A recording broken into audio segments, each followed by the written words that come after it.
dito, hi mahal, dito ako. Nasaan ka na? Sana dumating ka sa araw na ito, Jonah. I love you too. Ayan, naghahantay na, Jonah, kung nasan ka man, naghahantay na ngayong love of your life. Dito lamang. Shoutout sa'yo, Jonah. Maligayang araw ng mga puso. This message ay para kay Zel. Happy Valentine's Day, love. Thank you sa ilang years nating pagsasama. Ngayong LDR tayo, pero malapit na rin tayong magkita. Yun lang, love. I love you, my love.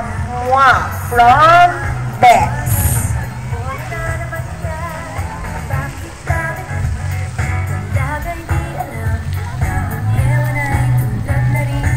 This message para kay Miss Annie Hernan Santos and Jeneline Dalanon. Sabi dito, greetings to Mr. Annie Hernan Santos and Jeneline Dalanon. Happy Valentine's Day.